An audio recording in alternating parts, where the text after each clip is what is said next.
Hi everyone, and welcome back to the Hockey Journey Podcast, episode number 57. It's hockey goal setting time, presented to you by onlinehockeytraining.com. I'm your host, Coach Lance Pitlick. If you're new here, please make sure you subscribe so you won't miss out on any future episodes. Before we open up the window, enjoy the last bit of warm weather and begin this conversation. If you want to learn more about me, my hockey experiences, what I know, and most importantly, how I've been helping hockey players get really good with a stick and puck, just head on over to onlinehockeytraining.com and gain instant access to my 10-part video series where I'll show you everything. Consider it my gift to you. Lastly, if you live in Minnesota or are visiting the state of hockey sometime soon and you want to schedule an in-person off-ice stick skills lesson, I'd love to have the opportunity to show you my little world. Go to sweethockeycoach.com, that's sweethockeycoach.com, and watch the video on the homepage for instructions. Thanks, and I look forward to working with you down the road. The last episode, I discussed tryout tips for players and parents. Once the teams are put together and the winter season officially begins, have you ever physically written down your hockey goals or objectives for the year? I asked the question because if you haven't ever tried this proven success method, you may want to reconsider and start implementing this practice into your daily life. Check out this for starters, quoting an article by Marie Forleo titled Self-Made Millionaire, the simple strategy that helped increase my odds of success by 42%. Quote, an often cited study done by Dr. Gail Matthews, a psychology professor at Dominican University of California, shows the true power of writing down your goals. Matthews' sample group included men and women ages 23 to 72 from around the world and all walks of life. Entrepreneurs, educators, healthcare professionals, artists, lawyers, and bankers. She divided the participants into two groups, those who wrote down their goals and those who didn't. The results were clear. Participants who wrote down their goals achieved those desires at a significantly higher level than those who didn't.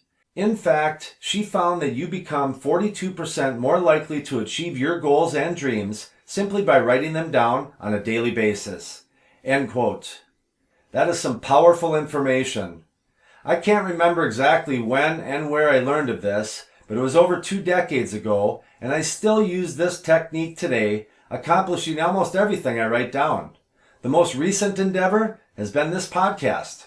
It's been almost a year, but back in October of 2021, my business partner and I were kicking around the idea of starting a podcast.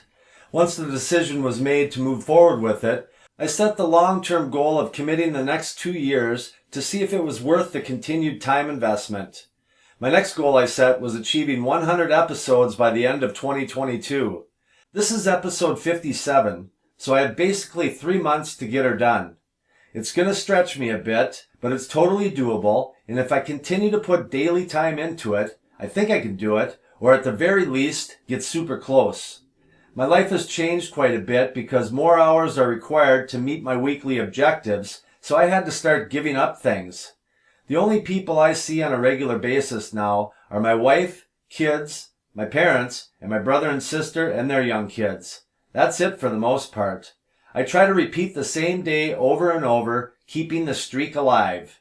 I couldn't live the schedule I operate on now when the kids were in the house, but now that I don't have those responsibilities like they once were, I can work at a different tempo or rhythm now, more on the extreme.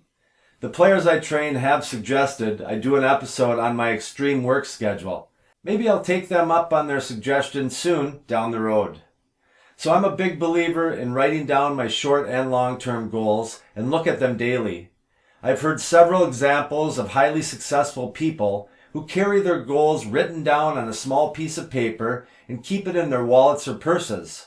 Anytime they feel distracted, discouraged, or unmotivated, they pull out that piece of paper, read their goals, and then they get back to work. This 42% increased success rate, if you write down your goals, is something that is free and available to everyone. And you know what I always say, if it's free, it's for me. I strongly suggest you give it a try this season regarding your hockey objectives. It'll be good practice because you should know this strategy can also be used for every other aspect of your life when you want to accomplish something. Though I practice setting my long and short-term goals regularly, writing them down, looking at them daily, and crossing them off once completed, I'm definitely not an expert in the field, but there are many who have made the investigation of goal setting and its power their life's work, and I'd like to share with you some of their most important findings and how impactful this type of practice is and how it's paired with excellence.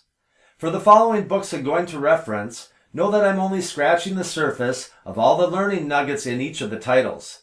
If something resonates with you from a certain book by the end of this episode, I highly encourage you to pick up a copy of your own and read it in its entirety. I'll put the links to each of the titles in the description. With that being said, let's begin. Book number 1, Goals: How to Get Everything You Want Faster Than You Ever Thought Possible, by Brian Tracy. Quote number 1, success is goals and all else is commentary. All successful people are intensely goal-oriented.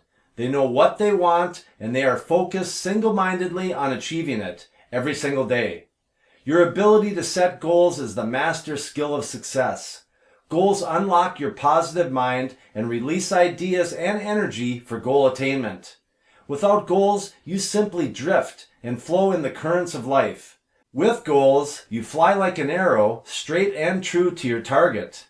After countless talks on various themes, if I was given only 5 minutes to speak to you and I could convey only one thought that would help you be more successful, I would tell you, write down your goals, make plans to achieve them, and work on your plans every single day. This advice, if you follow it, would be of more help to you than anything else you could ever learn.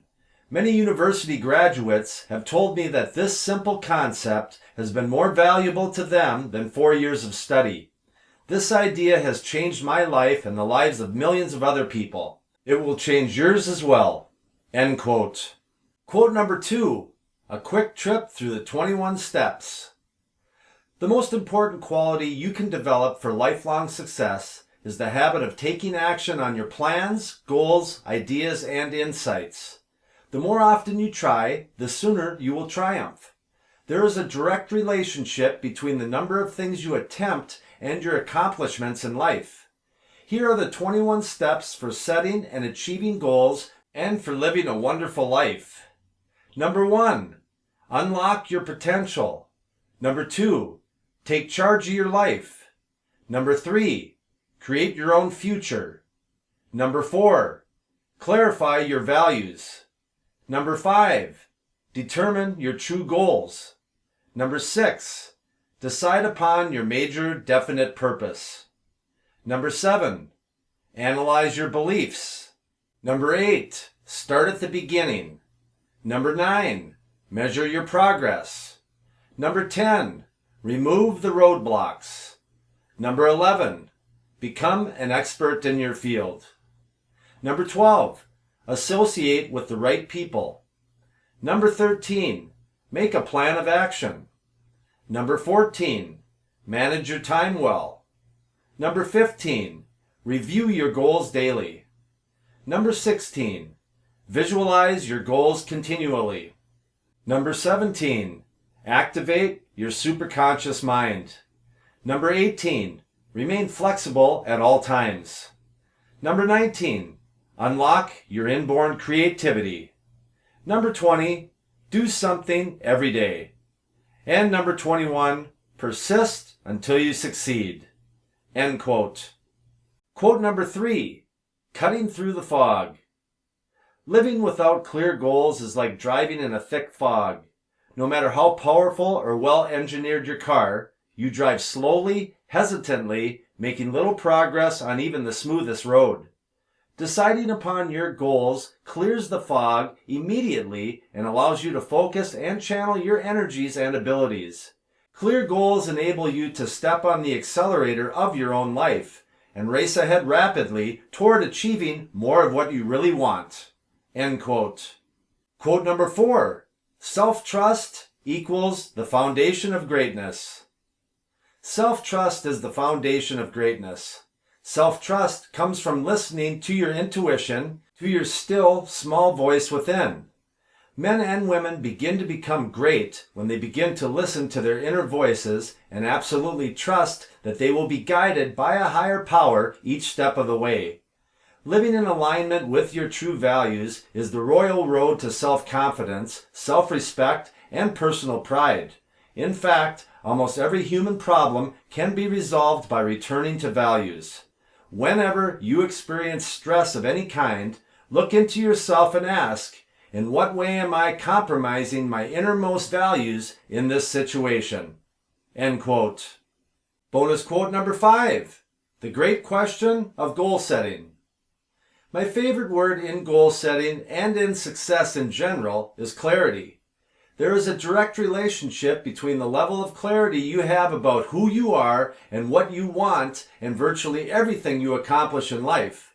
Successful men and women invest the time necessary to develop absolute clarity about themselves and what they really want, like designing a detailed blueprint for a building before they begin construction. One of the most important questions in goal setting is this: what do I really want to do with my life? If you could do or be or have anything at all in life, what would it be? You should return to this question over and over again in the months and years ahead. End quote. Bonus quote number 6. Ready to mindstorm? The most powerful technique for improving your intelligence and increasing your creativity is what I call mindstorming. The way it works is simple. The results that you get will be so amazing as to be life-changing. You begin the mindstorming process by first getting a clean sheet of paper. At the top of this page, you write your goal or problem in the form of a question. The simpler and more specific the question, the better will be the quality of the answers that you generate in response to it. Each of your answers should be written using the 3P formula. It should be personal, positive, and in the present tense. In other words, your answers should be written as affirmations or instructions from your conscious mind to your subconscious mind. End quote. And bonus quote number 7. The single most important quality for success. The single most important quality for success is self-discipline. Self-discipline means that you have the ability within yourself, based on your strength of character and willpower, to do what you should do, when you should do it, whether you feel like it or not. Character is the ability to follow through on a resolution after the enthusiasm with which the resolution was made has passed. It is not what you learn that is decisive for your future. It is whether or not you can discipline yourself to pay the price over and over until you finally obtain your objective. End quote. Book number 2, Succeed: How We Can Reach Our Goals, by Heidi Grant Halverson. Quote number 1. The important thing is that while achieving your goals is a bit more complicated than just doing 3 things, it's not overly complicated either. In part 1 of the book, Get Ready, I'll talk about the key principles of goal setting that seem to be universally true, whether you're pursuing goals at work, in relationships, or for self-development. In part 2, Get Set, you'll learn about the different kinds of goals we set for ourselves, focusing on the few distinctions that seem to matter the most. I'll show you how to choose the goal that will work best for you personally in your situation. And you'll learn how to instill the most beneficial goals in your children, students, and employees. In part 3, Go, I'll take you step by step through the most common reasons why we fail to reach our goals once we've started pursuing them. And you'll learn effective, often simple and easy to implement strategies for avoiding these pitfalls in the future. In the last decade or two, social psychologists have come to know a lot about how goals work. Succeed is my attempt to take that knowledge out of the academic journals and handbooks and spread it around a bit more so that it can do some good. End quote. Quote number 2, the self-control muscle. If you want more self-control, you can get more. And you get more self-control the same way you get bigger muscles. You've got to give it regular workouts. Recent research has shown that engaging in daily activities such as exercising, keeping track of your finances, or what you are eating, or even just remembering to sit up straight every time you think of it, can help you develop your overall self-control capacity. For example, in one study, students who were assigned to and stuck to a daily exercise program not only got physically healthier, but they also became more likely to wash dishes instead of leaving them on the sink and less likely to impulsively spend money. End quote. Quote number 3. Goal targets, difficult but possible. Edwin Locke and Gary Latham, two eminent organizational psychologists, have spent several decades studying the extraordinary effects of setting specific and difficult goals. In more than 1,000 studies conducted by researchers across the globe, they found that goals that spell out exactly what needs to be accomplished and that set the bar for achievement high result in far superior performance than goals that are vague or that set the bar too low. And this is true regardless of whether the goal is something you adopt on your own, something you are assigned to complete, or something that you develop jointly with your parent, teacher, boss, or co-workers. Of course, you shouldn't set goals that are not realistic or are impossible to reach. Difficult but possible is the key. That's because more difficult goals cause you to, often unconsciously, increase your effort, focus, and commitment to the goal, persist longer, and make better use of the most effective strategies. End quote. Quote number 4. Confidence in ability and challenges. Women who imagine that the path to weight loss would be easy lost an average of 24 pounds less than those who imagine themselves having a hard time resisting temptation. Odingen and her colleagues have found the same pattern when looking at students in search of high-paying jobs after college, at single individuals looking to form lasting romantic relationships, and at seniors recovering from hip replacement surgery. No matter who they are and what they are trying to do, we find that successful people not only have confidence that they will eventually succeed, but are equally confident that they will have a tough time getting there. End quote. Bonus quote number 5. Daydreaming, rocking it. Then, what is the best way to set goals so that you will reach them without getting stuck daydreaming? The optimal strategy to use when setting a goal seems to be to think positively about how it will be when you achieve your goal, while thinking realistically about what it will take to get there. Odingen refers to this as mental contrasting. First, you imagine attaining your goal, and then you reflect on the obstacles that stand in the way. If you want to get a high-paying job after college, start by imagining yourself accepting an offer at a top firm, and then think about what stands between you and that offer, namely all the other really outstanding candidates that will be applying for jobs. Kinda makes you want to send out a lot of applications, doesn't it? That's called feeling the necessity to act.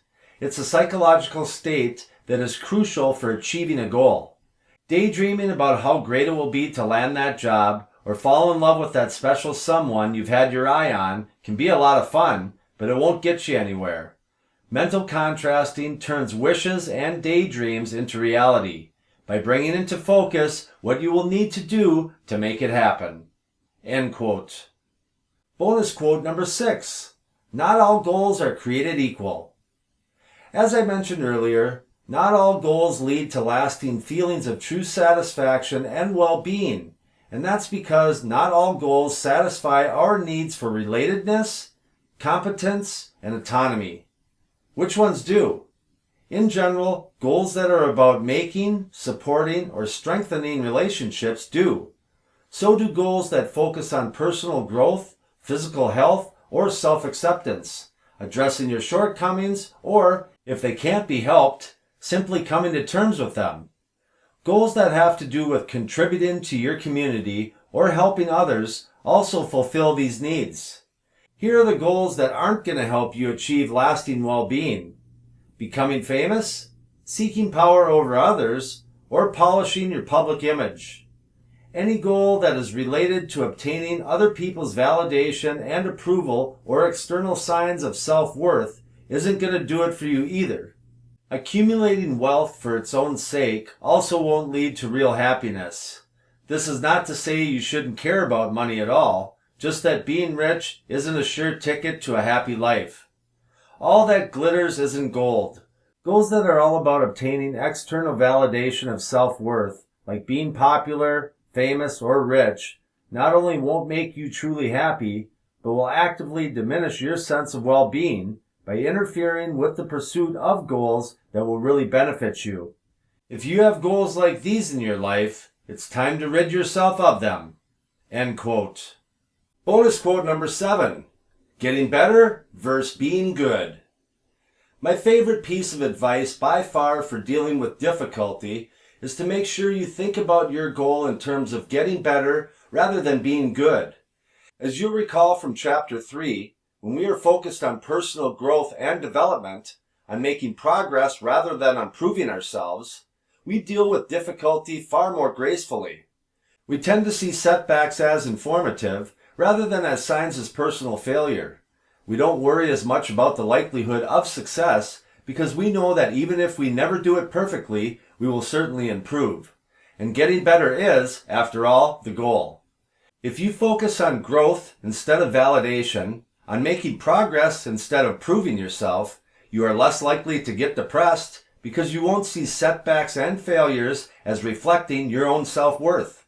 And you are less likely to stay depressed because feeling bad makes you want to work harder and keep striving. You get up off the couch, dust off the potato chip crumbs, and get busy getting better. End quote. And bonus quote number 8. What about visualizing success? What about visualizing success? I won't name names, but it seems like there are an awful lot of self-help books out there telling people that if they just picture what they want in their minds, it will somehow happen. That would be great if it were true, but scientifically speaking, there really isn't much evidence for it. On the other hand, visualization can be very helpful if you imagine the steps it will take in order to succeed rather than the success itself. Mentally stimulating the process of achieving the goal rather than the hoped-for outcome not only results in a more optimistic outlook, but in greater planning and preparation. Picture yourself doing what it takes to succeed, and you will soon find yourself believing that you can. The best part is, you'll be absolutely right. Don't visualize success. Instead, visualize the steps you will take in order to succeed. Just picturing yourself crossing the finish line doesn't actually help you get there, but visualizing how you run the race, the strategies you will use, the choices you will make, the obstacles you will face, not only will give you greater confidence, but also leave you better prepared for the task ahead. And that is definitely realistic optimism. End quote. A quick word from our sponsor, Sniper's Edge Hockey. Sniper's Edge Hockey is your one-stop shop for your at-home hockey training needs on and off the ice. Find the perfect start to your at-home training area with slick tiles, synthetic ice, or a rink liner. Or upgrade your home setup with one of our top quality training tools to help you work on soft hands, all of your dekes and dangles, perfect your one-timer, and improve the power and accuracy of your shot. Find it all online and in stock for immediate shipping at snipersedgehockey.com. And book number 3, The 4 Disciplines of Execution. Achieving Your Wildly Important Goals by Chris McChesney, Sean Covey, and Jim Hewling. Quote number 1. There are 2 principal things a leader can influence when it comes to producing results: your strategy or plan and your ability to execute that strategy. Stop for a moment and ask yourself this question. Which of these do leaders struggle with more? Is it creating the strategy or executing the strategy? Every time we post this question to leaders anywhere in the world, their answer is immediate: execution. Now ask yourself a second question. If you have an MBA or have taken business classes, what did you study more, execution or strategy? When we ask leaders this question, the response, once again, is immediate: strategy. It's perhaps not surprising that the area with which leaders struggle with most is also the one in which they have the least education. After working with thousands of leaders and teams in every kind of industry and in schools and government agencies worldwide, this is what we have learned. Once you've decided what to do, your biggest challenge is in getting people to execute it at the level of excellence you need.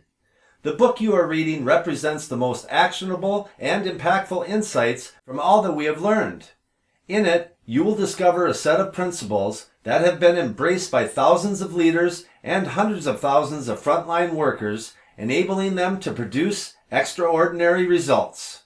End quote. Quote number 2, the 4 disciplines of execution. Although the disciplines may seem simple at first glance, they are not simplistic. They will profoundly change the way you approach your goals. Once you adopt them, you will never lead in the same way again. Whether you are a project coordinator, lead a small sales team, or run a Fortune 500 company, we believe they represent a major breakthrough in how to move teams and organizations forward. Here's a quick overview of the 4 disciplines. Discipline number 1, focus on the wildly important. Basically, the more you try to do, the less you actually accomplish. This is a stark, inescapable principle that we all live with. Discipline number 2, act on lead measures. This is the discipline of leverage. It's based on the simple principle that not all actions are created equal. Some actions have more impact than others when reaching for a goal, and it is those you want to identify and act on if you want to reach your goal. Discipline number 3, keep a compelling scorecard. People play differently when they are keeping score. If you doubt this, watch any group of teenagers playing basketball and see how the game changes the minute scorekeeping begins. Discipline number 4, create a cadence of accountability. Discipline number 4 is where execution really happens. The first 3 disciplines set up the game, but until you apply discipline number 4, your team isn't in the game. End quote. Quote number 3, the whirlwind. The real enemy of execution is your day job. We call it the whirlwind. It's the massive amount of energy that's necessary just to keep your operation going on a day-to-day basis. And, ironically, it's also the thing that makes it so hard to execute anything new.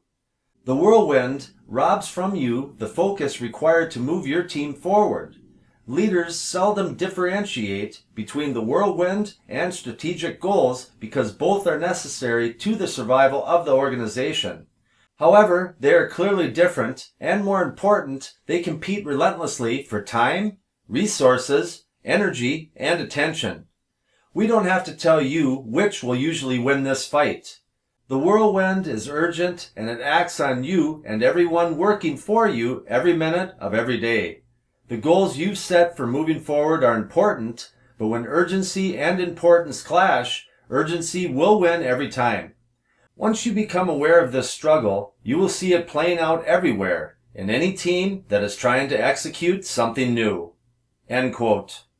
Quote number 4, discipline number 1, focus on what's wildly important.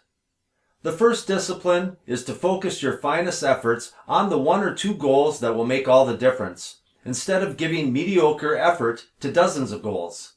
Execution starts with focus. Without it, the other 3 disciplines won't be able to help you.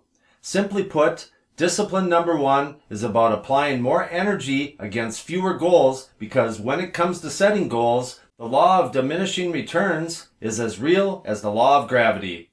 End quote. Bonus quote number 5, lag versus lead measures. Let's drill down into the distinction between lag and lead measures. A lag measure is the measurement of a result you're trying to achieve. We call them lag measures because by the time you get the data, the result has already happened. They are always lagging. The formula from X to Y by way in a wig gives us a lag measure. But wigs are not the only lag measures in the world. The whirlwind is full of lag measures such as revenue, accounts payable, inventory numbers, hospitalization rates, asset utilization, and so forth. Lead measures are different. They foretell the result.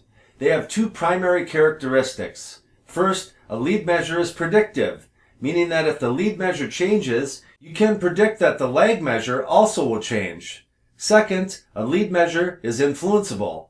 It can be directly influenced by the team. That is, the team can make a lead measure happen without a significant dependence on another team. End quote.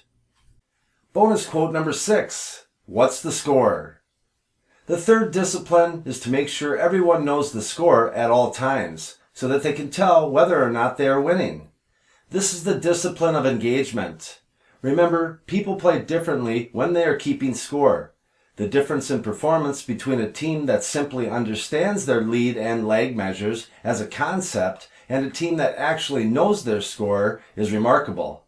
If the lead and lag measures are not captured on a visual scoreboard and updated regularly, they will disappear into the distraction of the whiteboard.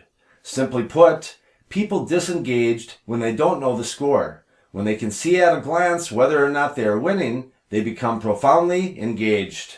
End quote. And bonus quote number 7. I don't care about the magnificently trivial. Envision for yourself the day you report the achievement of your wildly important goal to your own leaders. What would that day be like for your team, for you? Now imagine that day never comes. Imagine you forget everything you've read in this book. Consider spending the future in the midst of a relentless whirlwind where everything is always urgent and the really important priorities are forever postponed. The great management scientist Peter Drucker observed, "I've seen a great many people who are magnificent at getting the unimportant things done. They have an impressive record of achievement on trivial matters, but you don't want to be magnificently trivial. You want to make a high-level, high-impact contribution. The 4 disciplines of execution can take you there." End quote. Dreams. We all have them, and they're different for all of us. My hope is that after listening to all of that goodness, which by the way was pretty compelling evidence, that you'll give goal setting a try for something going on in your life in order to optimize your process and increase your odds for success. 42% to be exact, so start writing down your goals. Well, that concludes another episode of the Hockey Journey podcast. I can't thank you enough for stopping by and listening. I hope you enjoyed this segment on goal setting and you're excited for your new possibilities. If you think there's someone in your circle of family and friends that might like this episode as well, please share it with just one person. It will really help me in growing this hockey community. Again, I appreciate you being here. Don't forget to subscribe, rate, or submit a review. I hope to see you back here soon, and do me a favor, make someone close to you smile today. All the best, my friends.